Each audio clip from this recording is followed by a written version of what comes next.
नमस्कार दोस्तों, आज इस वीडियो में हम आपको अनंत चतुर्दशी की कथा बताएंगे।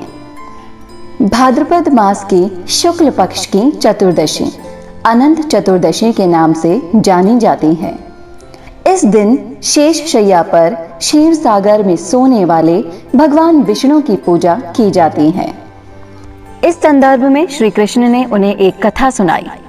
ये कथा भगवान श्री कृष्ण ने पांडु पुत्र युधिष्ठिर को श्री हरि के अनंत रूप की महिमा बताने के लिए सुनाई थी। प्राचीन काल में सुमंत नाम का एक नेक तपस्वी ब्राह्मण था। उसकी पत्नी का नाम दीक्षा था। उसकी एक परम सुंदरी धर्मपरायण और ज्योतिर्मयी कन्या थी जिसका नाम सुशीला था। सुशीला जब बड़ी हुई तो उसकी माता दीक्षा की मृत्यु हो गई।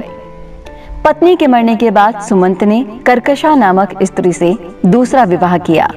सुशीला का विवाह ब्राह्मण सुमंत ने कौंडिन्य ऋषि के साथ कर दिया।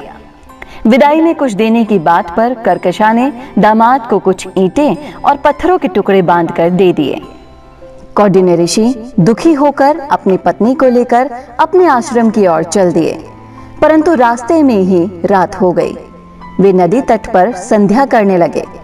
सुशीला ने देखा वहां पर बहुत सी स्त्रियां सुंदर वस्त्र धारण कर किसी देवता की पूजा कर रही थी।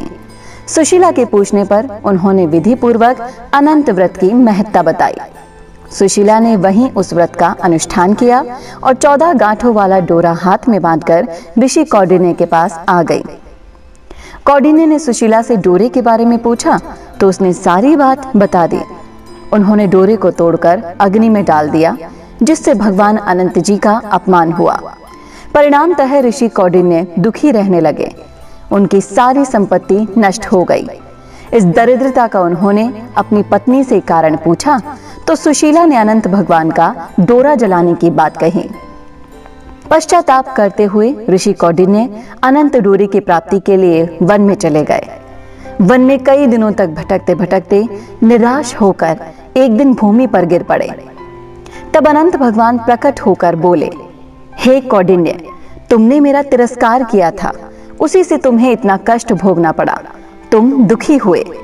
अब तुमने पश्चाताप किया है तो मैं तुमसे प्रसन्न हूं। अब तुम घर जाकर विधि पूर्वक अनंत व्रत करो। 14 वर्ष पर्यंत व्रत करने से तुम्हारा दुख दूर हो जाएगा। तुम धन धान्य से संपन्न हो जाओगे। कौंडिन्य ने वैसा ही किया और उन्हें सारे क्लेशों से मुक्ति मिल गई। श्री कृष्ण की आज्ञा से युधिष्ठिर ने भी अनंत भगवान का व्रत किया, जिसके प्रभाव से पांडव महाभारत के युद्ध में विजयी हुए और चिरकाल तक राज्य करते रहे। बोलो श्री कृष्ण भगवान की जय, भगवान विष्णु की जय। हम आशा करते हैं कि आपको ये वीडियो पसंद आया होगा। अगर आपको ये वीडियो पसंद आया है तो इसे लाइक करें, शेयर करें और सब्सक्राइब तो जरूर करें।